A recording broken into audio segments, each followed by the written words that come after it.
दोस्तों, आप माने या ना माने, मगर ये जमाना हमेशा ऐसे नेताओं को पूजते आया है जो बोलने में तेज तर्रार रहे, जो जमकर भाषण देते थे और जिनके बोलने से जोश भर जाता था। मगर इसी जमाने में एक ऐसे नेता भी हुए जो अपने भाषणबाजी की वजह से नहीं बल्कि अपने काम के लिए आज पूरे दुनिया भर में याद किए जा रहे हैं।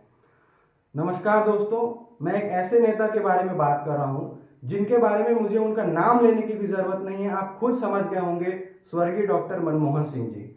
उन्होंने जो काम इस देश के लिए किया है वो काम इतने जोर से बोलता है कि वो एक उदाहरण बन गया है कि अगर एक नेता भले ही बोलने में उतना तेज क्यों ना हो, भले ही शांत स्वभाव का क्यों ना हो, मगर उसका काम इस तरह का है कि उसे बोलने की कभी जरूरत ही नहीं पड़ी।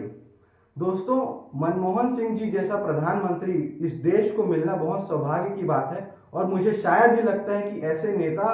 और कभी देखने को मिलेंगे। और मैं ये इसलिए कह रहा हूं क्योंकि हमारे देश ने बहुत ही शानदार वक्ता दिए हैं, ऐसे ऐसे वक्ता दिए हैं जिन्होंने कमाल के भाषण दिए, जिन्होंने जनता को जोश से ओत प्रोत कर दिया है, जिन्होंने चुनाव पे चुनाव जीते हैं अपने भाषणों को लेकर। मगर ऐसे नेता बहुत विरले हैं, बहुत दुर्लभ हैं, जो केवल और केवल अपने काम के दम पर प्रधानमंत्री जैसे पद तक पहुंचे हैं और उनमें से एक डॉक्टर मनमोहन सिंह जी थे।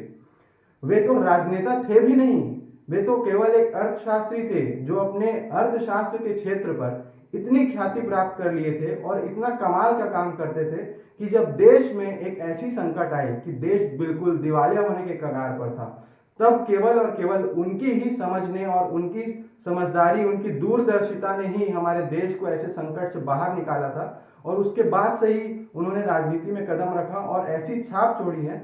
कि कई सारे नेता जो सालों साल तक सांसद, विधायक, मंत्री रहते हैं वो भी इस तरह का छाप नहीं छोड़ पाते जैसा डॉक्टर मनमोहन सिंह जी ने छोड़ा है। मैं इस अवसर पर उनको श्रद्धांजलि तो देता ही हूं, मगर सारे पॉलिटिकल पार्टीज जितने भी हैं उनसे ये गुजारिश भी करता हूं कि क्या आप लोग देख रहे हैं कि कितना प्यार डॉक्टर सिंह को मिल रहा है इस वक्त,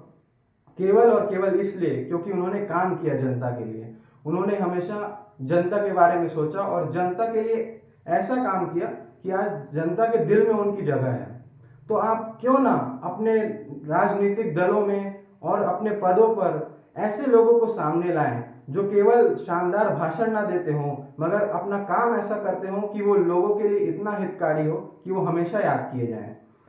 आज इस राजनीति की जरूरत है कि हम केवल ऐसे नेताओं को ना वोट दें, ऐसे नेताओं को ना देखें जो एक अच्छे वक्ता हैं, ऐसे नेताओं को भी देखें जो बोलने में भले संकोच करते हो, बोलने में शालीन हो, बोलने में शांत स्वभाव के हों, मगर उनका काम ऐसा हो कि जनता और पूरे देश का भला हो। ऐसे नेताओं को पहचानने की जरूरत है और आज का ये दिन मुझे लगता है सालों तक नहीं सदियों तक इसीलिए याद किया जाना चाहिए कि एक ऐसे नेता भी थे जिन्होंने बोला भले बहुत कम लेकिन काम इतना ज्यादा किया कि दशकों तक याद रखे जाएंगे। और ये हम सबके लिए भी एक प्रेरणा के स्रोत इसलिए हैं क्योंकि हमें भी सीख लेनी चाहिए कि हम चाहे कुछ भी काम करें, चाहे हम अर्थशास्त्र के क्षेत्र में हो, चाहे हम इंजीनियरिंग के क्षेत्र में हो, चाहे हम मेडिकल के क्षेत्र में हो, चाहे हम कानून के क्षेत्र में हो, किसी भी क्षेत्र में हो, हम उस क्षेत्र में इतने अच्छे से और इतना प्रतिभा के साथ काम करें कि जब देश को जरूरत पड़े तो हमारा योगदान उसमें इतना काम का हो कि हमें देश का नेतृत्व करने का भी सौभाग्य मिले। और दोस्तों, क्या आपको भी लगता है कि मनमोहन सिंह जैसे प्रधानमंत्री और उनके जैसे नेता को होना आजकल के राजनीति में होना बेहद जरूरी है? मुझे तो बिल्कुल लगता है और केवल भारत में नहीं, पूरे देश, पूरे दुनिया में लगता है कि ऐसे नेताओं का होना जरूरी है जो बड़े बड़े भाषण ना दे, जो तेज तर्रार ना हो, बल्कि जो दूसरे राष्ट्र को चुनौती देने के बजाय अपने राष्ट्र पे काम करें और अपने शालीन भाव में रहने के साथ साथ ऐसा काम करें जिससे पूरे दुनिया को लाभ हो। दोस्तों, आप क्या सोचते हैं इस बारे में, जरूर बताएं। धन्यवाद।